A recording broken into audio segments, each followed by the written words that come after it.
Olá, pessoas! Meu nome é Cláudio Mantovani e vocês estão no canal Moluscando em 10 Minutos. Eu sou malacólogo e nesse canal a gente vai falar um pouco sobre os moluscos. Dando continuidade aos vídeos anteriores sobre a formação da concha, que nós já falamos sobre o perióstraco e o óstraco, e para quem não viu, eu vou deixar o link abaixo para vocês poderem acessar. Hoje vamos dar continuidade, então é a terceira e última parte deste assunto: concha, constituição e formação. Bom, a face interna das conchas, normalmente quando a gente olha,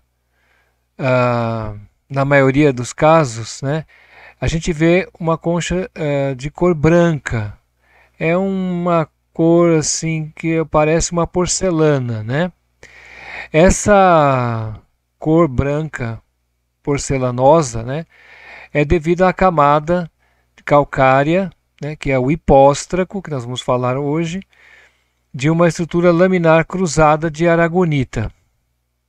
E é essa cara que a gente vê. Então, mais ou menos assim, olha, toda branca, esse aspecto porcelanoso.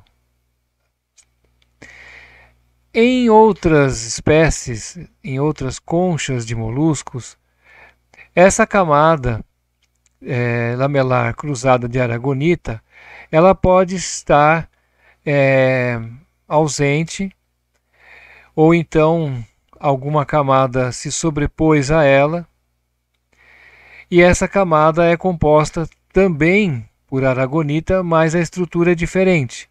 É uma estrutura laminar ou é uma estrutura colunar.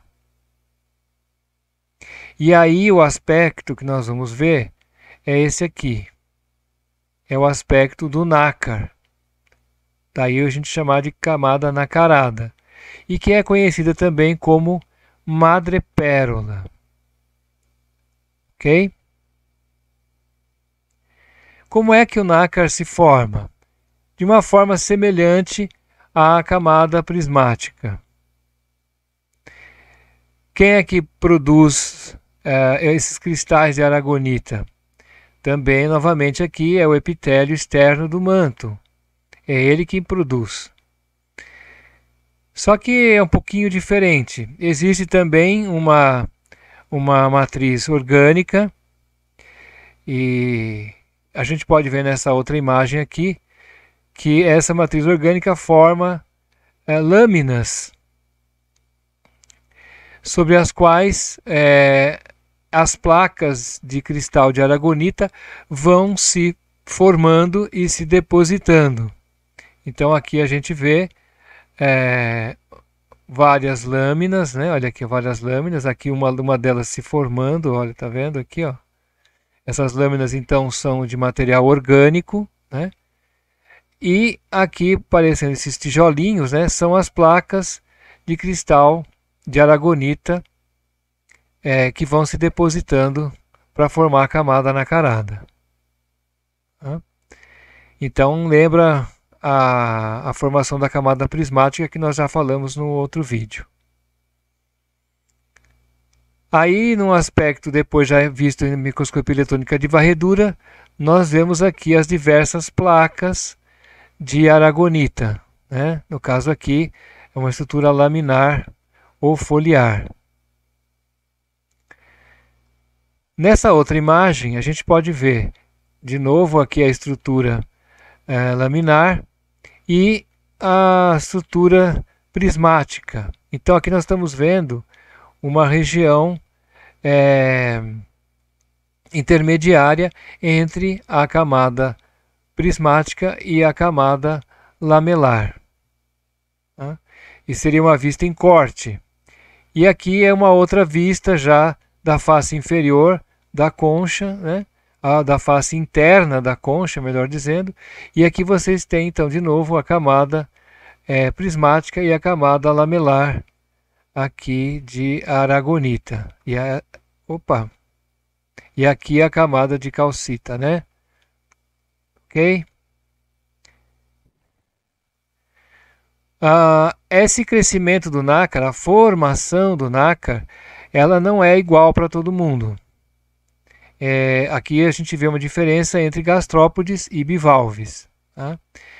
No caso dos gastrópodes, o crescimento do nácar, né, conforme vai havendo a deposição do carbonato de cálcio em forma de aragonita, essa estrutura ela tem o aspecto colunar. Então vão formando colunas, que é o que vocês veem aqui no esquema, como também aqui na microscopia eletrônica de varredura.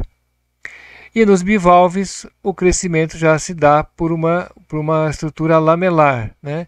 Que é o que a gente tinha mostrado agora há pouco. Né? Então aqui está um esquema e aqui também uma vista superior dessa camada em formação. Então existem diferentes tipos de nácar em termos estruturais entre gastrópodes e bivalves. Mas na verdade não são só os gastrópodes e os bivalves que têm nácar. Né? Quem dentre os moluscos apresentam essa camada nacarada? Todos os monoplacóforas apresentam a camada nacarada. Não é uma camada muito conspícua, mas eles têm. Né? Como eles são um grupo mais antigo do que os demais, foi nos monoplacóforas que surgiu, ou um ancestral comum entre os monoplacóforas e os demais, é que surgiu essa camada nacarada. Quem mais tem? Bom, os bivalves são o grupo que mais apresenta espécies com nácar. Né? Tem aqui os paleotaxodontes, os pteriomorfos, aqui a gente inclui as espécies mais utilizadas em perlicultura, mas isso a gente vai falar num outro vídeo. Os paleoheterodontes e os anomalodesmatas. Então são vários grupos dentro dos bivalves que têm essa camada nacarada, não são todos os bivalves. Em relação aos cefalópodes, os cefalópodes com concha, né, a maioria deles está extinta. Hoje nós só temos o Nautilus vivo, né? E o Nautilus está representado aqui no grupo dos nautiloides. Os fósseis também tinham essa camada nacarada, mas atualmente só o Nautilus é o que tem, né? Que é o vivo. E dentre os gastrópodes, só um grupo, que é dos vertigastrópodes, é que apresenta a face interna da concha nacarada. Desses grupos aqui, os escafópodes não apresentam, e os poliplacóforos também não apresentam o nácar. Bom, se vocês não estão se familiarizados com esses nomes, vamos mostrar então um por um quem são.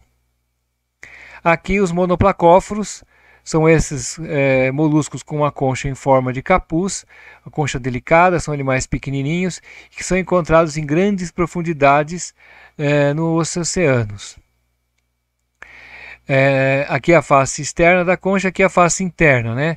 Não dá para perceber muito bem o nácar aqui, mas aqui, por transparência, a gente vê até um certo brilhinho, né? Esse brilhinho é devido ao nácar. Bom, cefalópodes, a gente viu então, aqui no caso, o Nautilus, aqui o animal vivo, e aqui a concha cortada no plano sagital mediano, mostrando a última câmera onde o animal vive e ela é nacarada. Dá para se perceber bem aqui na imagem, né? Dentre os bivalves, então, aqui um exemplo, é um bivalve de água doce esse, que ocorre inclusive aqui no Brasil, e a gente pode ver face externa e aqui na face interna o nácar. E finalmente, gastrópodes. Esse é um gastrópode marinho, então face externa, face interna da concha, a gente também consegue ver o nácar aqui na concha. Tá? Bom, era isso que eu queria falar sobre essa parte do hipóstraco e da camada nacarada. Mais uma vez aqui a bibliografia consultada para esses 3 vídeos sobre a formação da concha. Se vocês gostaram, por favor, deem um joinha, né? E se inscrevam para os próximos vídeos que iremos fazer. Agradeço aí a atenção. Um abraço e até a próxima. Tchau.